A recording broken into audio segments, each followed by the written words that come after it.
got when Michael Jordan destroyed Rookie of the Year Patrick Ewing. So I'm excited for this video. I hope you guys are too as well. I know we watch a lot of Jordan on this channel, so if you're new, make sure you like, comment, and subscribe for more. Let's get right into this. Also, my Discord and socials will be linked down below in the description. Chat, do not mind the bonnet. My hair is wet. I'm not getting this headset wet. This headset too Hall of Fame to get wet. Woo! November 1st, 1986. Opening night at Madison Square Garden. The Knicks had their savior, Rookie of the Year Patrick Ewing. All signs pointed to him becoming the next generational player in the NBA. That's why New York believed the Garden was his house. Impenetrable with its new paint monster. But on that night, Michael Jordan broke in, dropped 50 points, and turned the building upside down. Dang. Still no Pippen. Still no Phil Jackson. No threes. Just massive destruction. And if you think this was just one brilliant night, it was the first brushstroke of a decade-long masterpiece, Jordan versus Ewing. The year is 1986. The NBA is changing faster than ever. Magic and Bird still rule the league, but a new wave is rising. Patrick Ewing, as I said, was the Knicks' future. Drafted number 1 overall, the franchise and the city believed he'd bring titles back to New York. Behind him, veterans like Bill Cartwright, Rory Sparrow, and Gerald Wilkins filled out the roster, with Hubie Brown coaching a squad built on toughness and defense. But across from them stood a young Michael Jordan. He looked like the truth. Michael was so good that even after missing his entire sophomore season due to a foot injury, expectations remained sky high. He was about to lead the league in scoring at 37.1 points per game, but critics would still call him selfish, flashy, a highlight reel that couldn't win. That night at MSG, Jordan made them eat those words. I like to see the it, rivalry Jordan. between Michael and Patrick Ewing didn't begin in '86. It came from much earlier. Good dime. In 1982, a freshman Jordan hit the game winner over Ewing's Georgetown Hoyas in the NCAA championship. MJ later said, "That shot made me Michael Jordan." But that college rivalry carried over to the NBA. Chicken. Both Jordan and Ewing were considered two of the best young basketball players in the world. Two players of the same era who, although they didn't know it yet, would star in some of the most epic battles of the Eastern Conference playoffs.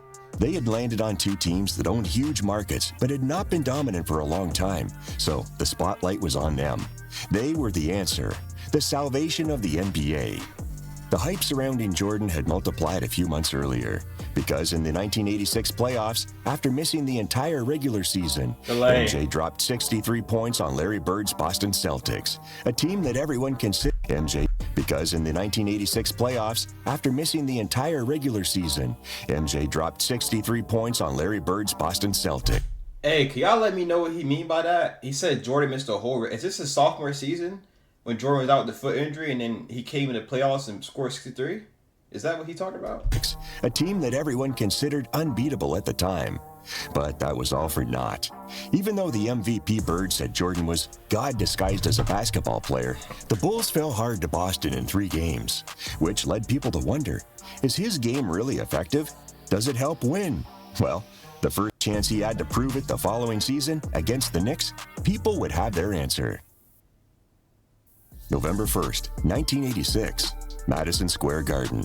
The mecca of basketball in downtown Manhattan was packed. There wasn't a single empty seat in the stands, but that was for a reason. What the fans were going to see that night was going to be NBA history. And when the referee tossed up the ball at the tip-off, the die was cast.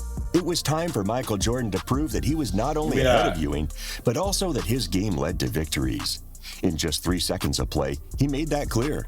Because after swatting the layup by Gerald Wilkins, he set the tone for the rest of the night. In fact, it wasn't just one block. Less than a minute into the game, MJ blocked his future teammate, Bill Cartwright, on the Knicks' second possession of the night. The Bulls came out with tremendous intensity on the defensive end, which allowed them to get out in transition throughout the first quarter. This play is a good example, with Michael finding Charles Oakley for an easy bucket. But it wouldn't be long before MJ would get started in the scoring department. Just as Jordan had fed Oakley moments earlier, this time it was the big man who found Michael with an accurate pass, which the guard was able to convert thanks to a ridiculous circus layup.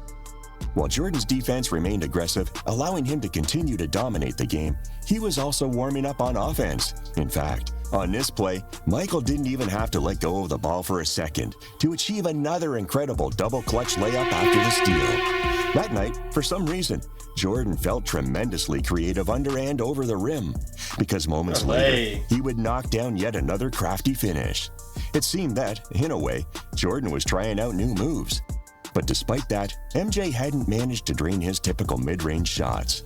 This was an aspect that, early in his career, was of great importance in his game. For that reason, the Bulls lost the second quarter by a margin of 8 points. Chicago's good collective defense in the first quarter, led by Jordan and his rim protection, had allowed them to stay in the game. But if Michael couldn't take over the game, those young but dangerous Knicks would be capable of anything. Jordan had to step up to silence all his critics.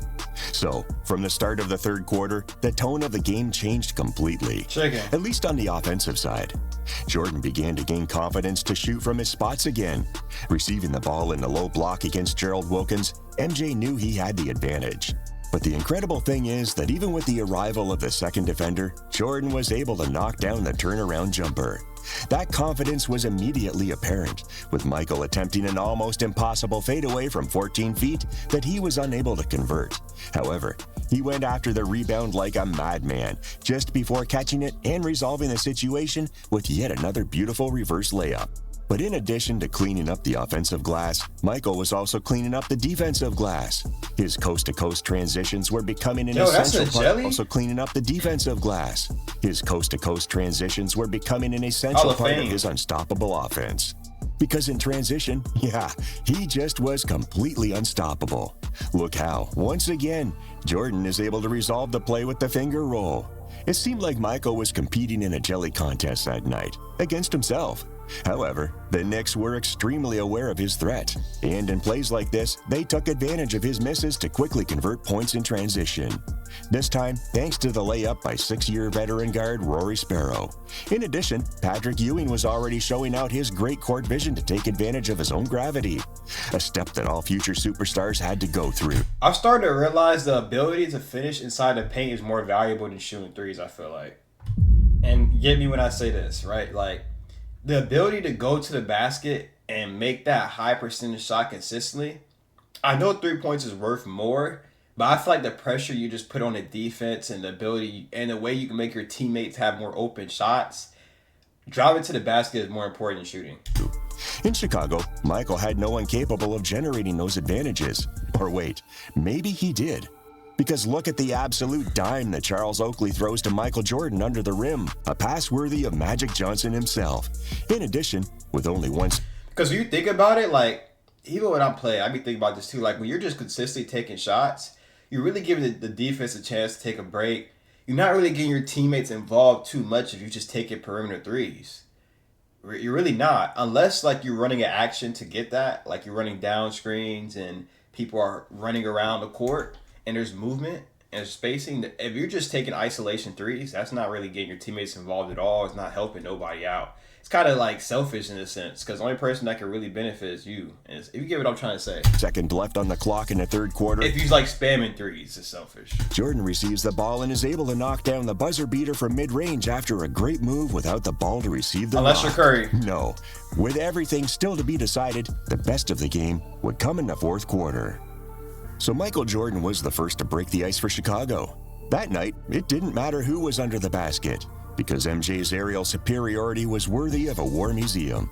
A masterclass that no one could emulate. Plus, at that point in the night, his mid-range was already firing on all cylinders. Check out the incredible bucket he's able to knock down in Trent Tucker's face.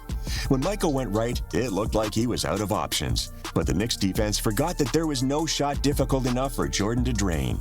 But every time MJ tried to increase the lead, Patrick Ewing showed why he was the future of the Knicks. As soon as clutch time arrived, he too had stepped up. Because he was having a rough night. And now, in the fourth, he was competing head-to-head against Jordan. Or, well, at least trying to. Because Jordan, every time he got the ball, only needed a second to turn it into 2 points. Look at how easily he posts up from the right block, just to shoot an incredible hook over his defender, Trent Tucker. And most importantly, Just as he did in the first quarter, Michael became the best version of himself on defense. Look at this play. Pat Cummings receives the ball near the rim in what looks like it'll be an easy hook shot. But what the Knicks big man least expected was that MJ would appear out of nowhere to swat his shot into the stands. Despite being only 6'6", Jordan continued to prove that he was a player who played well above his size, having an incredible impact on both sides of the court. But there was Ewing, who once again from the low post was able to take advantage of second chance points for the Knicks. Meanwhile, Jordan continued to create his own looks. Whether in the paint or in the mid-range, he was able to find the space that allowed him to shoot over his defender. Trent Tucker could only watch helplessly as this unfolded, and logically, the Bulls looked for him more and more often. Every time he drove, the entire Knicks defense collapsed, allowing Jordan to find his teammates in good positions, as in this play where he finds Earl Cureton just under the rim. With the game tied and little time left to play, MJ received the ball again on the right wing. But what happened next is simply surreal. He drives, seems to lose his balance, and decides to shoot over his defender with a fadeaway. That's when he surprises everyone by banking a difficult high-arching shot from 14 feet out. Moments later, Michael extends the narrow lead with an alley-oop pass from Steve Coulter, a basket that comes with less than a minute left on the clock. But the dagger would come a few seconds later. Because Jordan, he wasn't done yet. With this drive, in which he first beats Sparrow off the dribble, and then the entire Knicks front court, Michael breaks the hearts of all the fans at Madison Square Garden. Because with that basket, the game is completely decided. Michael Jordan had done it. That night at Madison Square Garden, Michael Jordan announced his takeover. No Scotty, no Phil, no threes. Just a young superstar coming off a broken foot, walking into New York and dropping 50 points, 6 rebounds, 3 assists, 4 steals, and 3 blocks on the center everyone thought was the future. He swatted shots, ripped steals, carried Chicago on his back, and left Patrick Ewing, the Knicks crown jewel, on just 13 points. But that wasn't just a GOAT-level performance. It was also a message, the beginning of a rivalry that stretched from college heartbreak to brutal playoff wars. I think that's the end of this one. He's starting to, get to the end of the video, repeat himself a little bit. You know what I'm saying? We peep game. Try to stretch out his video a little bit, get some more minutes in it. You're not slick, my boy, but great video though. I liked it. I liked the video of the Knicks.